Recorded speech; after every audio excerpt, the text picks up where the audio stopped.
Nagsisimula ang pelikula sa Inglaterra noong ika-15 siglo, sa panahon ng digmaang sibil sa Britanya, habang ang kaharian ng Inglaterra ay nahihirapan na talunin ang mga puwersa ng mga rebelde.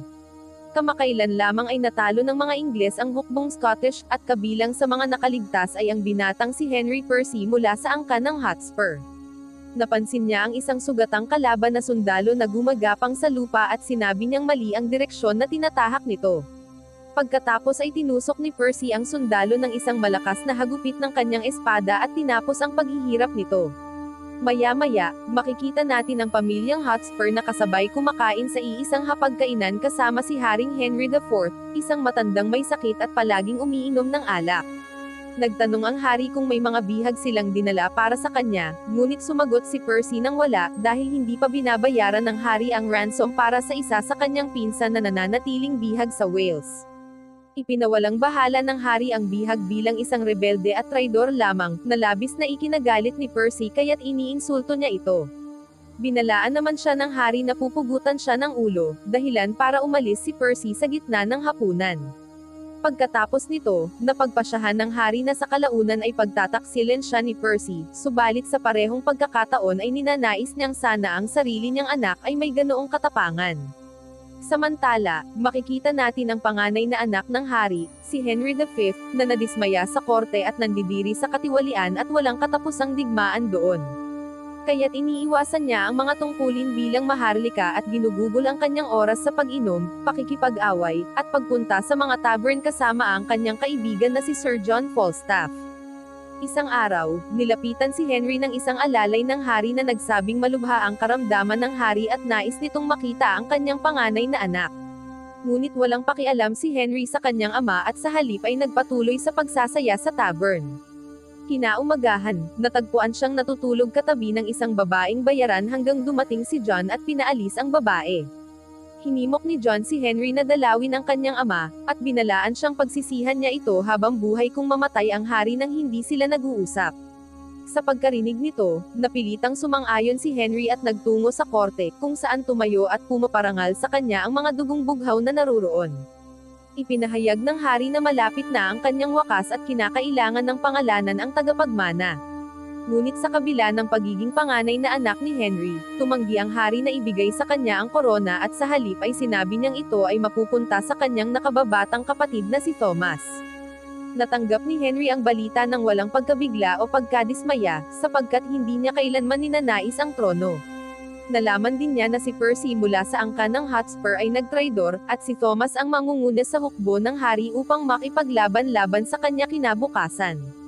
Kinabukasan, nakitang naghahanda si Thomas para sa labanan kasama ang kanyang hukbo nang biglang dumating si Henry at ikinagulat ng lahat. Ipinahayag niya na tatapusin niya ang tunggaliang ito ng walang saysay na pagdanak ng dugo, sapagkat ayaw niyang mamatay ang kanyang kapatid o ang napakaraming sundalo. Pagkatapos, nagpadala si Henry ng sugo kay Percy na may dalang hamon para sa isang labanang isa laban sa isa. Agad na natanggap ni Percy ang mensahe, at buong sabik niyang tinanggap ang hamon kahit pinakiusapan siya ng kanyang ama na huwag. Hindi nagtagal, dumating si Percy sa larangan ng digmaan, at nagsimula ang kanilang tunggalian ni Henry. Pareho silang nagpakita ng pambihirang galing, at dinaglaon ay kapwa nila nabitawan ang kanilang mga espada at nagpatuloy sa marahas na labanan gamit ang kamay. Gayunman, matapos ang mahaba at matinding pagtutunggali, binunot ni Henry ang nakatagong punyal at tuluyang sinaksak si Percy sa leeg, na ikinagulat at ikinatakot ng magkabilang panig. Sa kabila ng tagumpay, nabigo si Thomas sapagkat naniniwala siyang nakialam ang kanyang kapatid sa kanyang mga gawain at ninakaw ang kanyang karangalan. Ngunit iginiit ni Henry na hindi siya naghahanap ng kasikatan, kundi pinoprotektahan lamang ang kanyang kapatid na maaaring mamatay. Pagkatapos nito, bumalik si Henry sa kanyang dating pamumuhay, ginugugol ang kanyang mga araw sa labis na paglalasing kasama si John. Gayunman, isang araw siya ay nilapitan ni William, ang punong mahistrado at punong tagapayo ng hari. Ipinabatid niya sa prinsipe na malapit nang mamatay ang hari at pinakiusapan siyang pumunta sa korte upang koronahan bilang susunod na hari, sapagkat mababaon sa kaguluhan ang kaharian kung walang pinuno. Nag-alinlangan si Henry at hiniling kay William na lapitan ang kanyang kapatid, ngunit gulat siyang ibinunyag ni William na si Thomas ay namatay sa teritoryo ng Wales habang sinusubukang pigilan ang isang lokal na pag-aalsa. Napuno ng galit si Henry at agad na nagtungo sa kastilyo kung saan hinarap niya ang kanyang amang naghihingalo, at tinawag itong halimaw. Hinihila niya ang mga kumot mula sa matandang lalaki at nagulat nang makita ang katawan nitong puno ng mga sugat at galis. Bago pa niya maipahayag ang lalo pang galit, ipinahayag ng hari ang kanyang huling habilin at mahinahon na nakiusap kay Henry na tanggapin ang trono bilang susunod na hari ng Inglaterra. Nang marinig ito, ang lahat ng kawani ng kaharian ay lumuhad sa harap ng kanilang bagong hari bilang tanda ng katapatan, at wala nang nagawa si Henry kundi tanggapin ang mabigat na responsibilidad.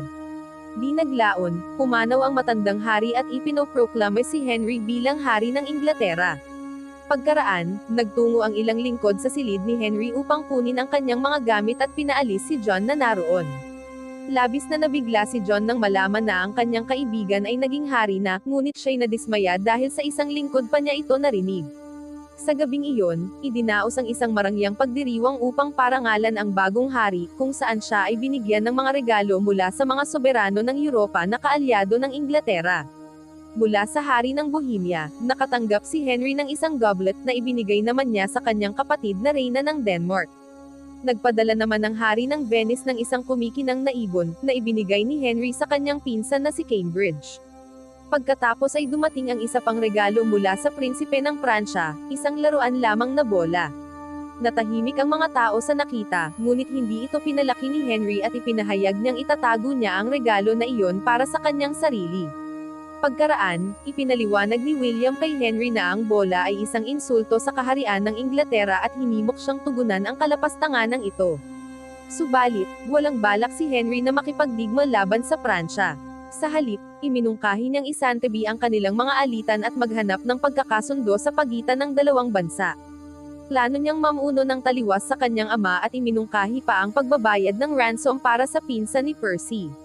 Kinabukasan, dinalaw si Henry ng arsobispo, na kinwestiyon ang lehitimidad ng paghahari ni Charles VI ng Pransya. Maaari raw itong angkinin ni Henry, at lumalabas na ang Pransya ay matagal nang mithiin ng kanyang ama, at maaari silang magpatuloy tungo sa Jerusalem pagkatapos noon. Gayunman, tinanggihan ni Henry ang mungkahing ito at nilinaw na wala siyang balak na wasakin ang mga bansa. Habang pinupuri ni William ang kanyang pag-iingat, binanggit din niya na kinukot siya ng Pransya ang Inglaterra at nagbabala na nagiging mapanghimagsik ang mga tao. Samantala, makikita si John na umiinom sa isang tavern kung saan siya ay sinisingil ng may-ari para sa kanyang utang.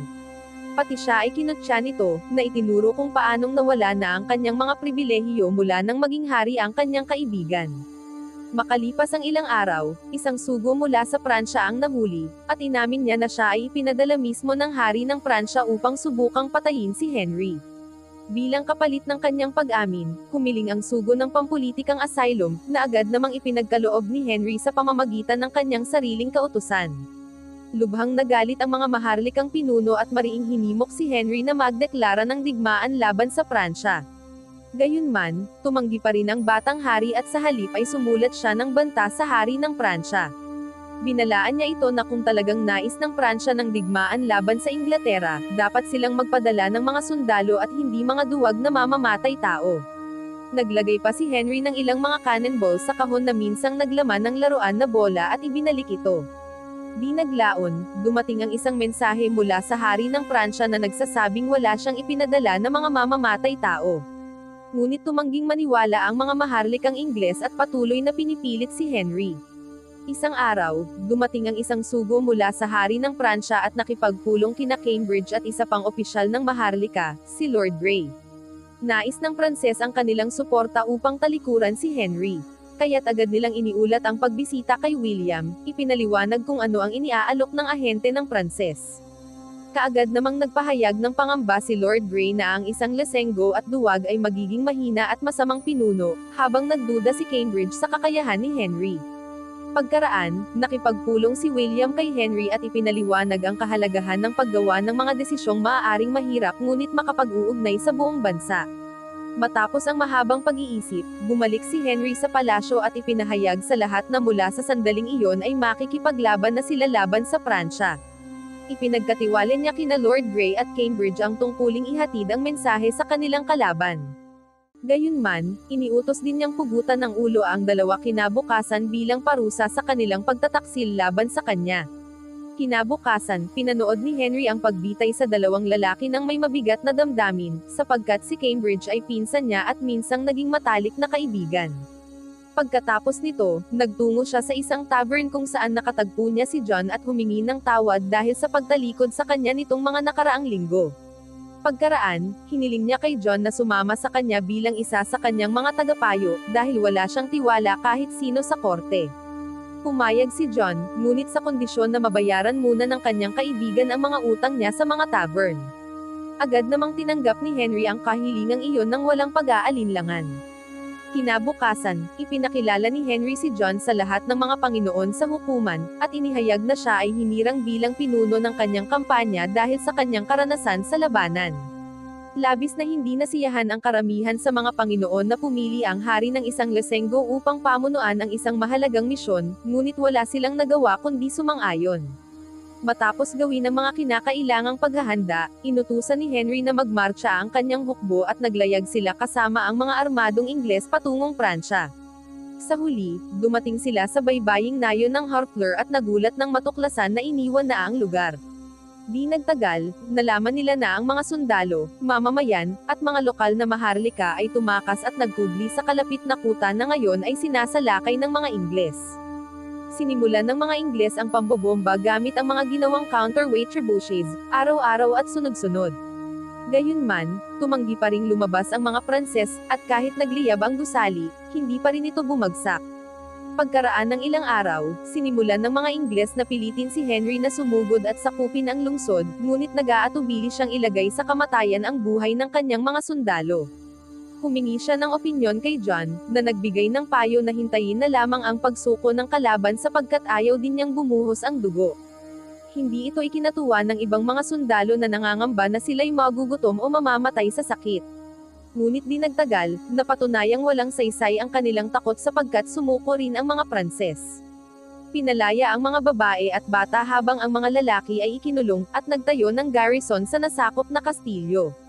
Pagkaraan, nakatanggap si Henry ng balita na dumating ang prinsipe ng Pransya na si Louis at humiling ng pakikipagkita sa hari ng Inglaterra.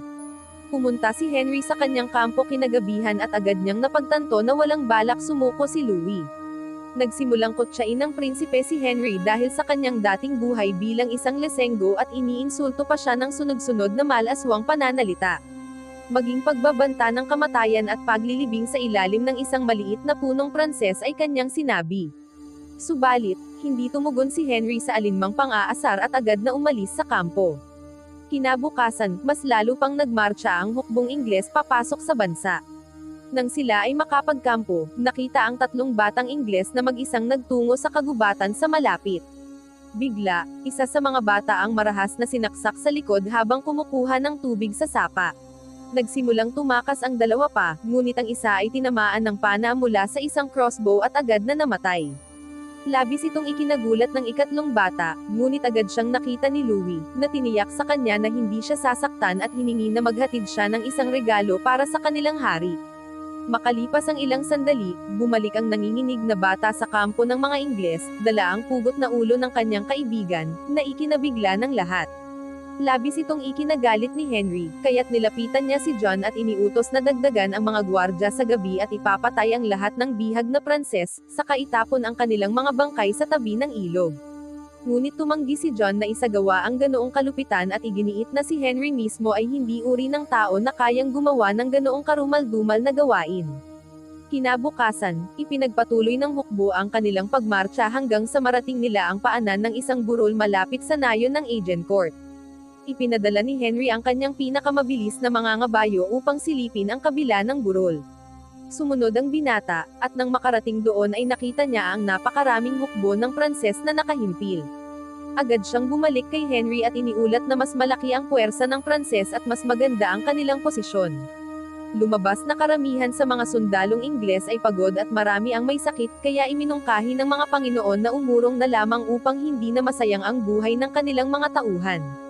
Gayunpaman, biglang sumingit si John na may dalang plano, gagamitin nila ang lagay ng panahon bilang kanilang kalamangan. Inaasahan niyang uulan ng malakas sa gabing iyon, na magpapalambot at magpapaputik sa lupa, at mahihirapang gumalaw ang mga sundalong Pranses dahil sa mabibigat nilang mga baluti. Iminungkahi niyang magpadala muna ng maliit na pangkat ng matatapang at mabibigat ang armas upang akitin ang mga Pranses sa maputik na lugar. Susundan ito ng mas malaking alon ng mas mabilis na tropa na kayang kumilos sa madulas na lupa, habang ang mga Ingles na mamamana sa gilid ay magpapaputok ng kanilang mga pana sa naipit na kalaban. Bagaman karamihan sa mga tagapayo ay hindi nagustuhan ang ideya, nagpasya si Henry na sundin ang plano ni John, at sinabi niyang kapag umulan, lalaban sila, ngunit kung hindi, babalik sila sa Inglaterra. Nakakagulat ng gabing iyon, gaya ng hula ni John, bumuhos ang malakas na ulan.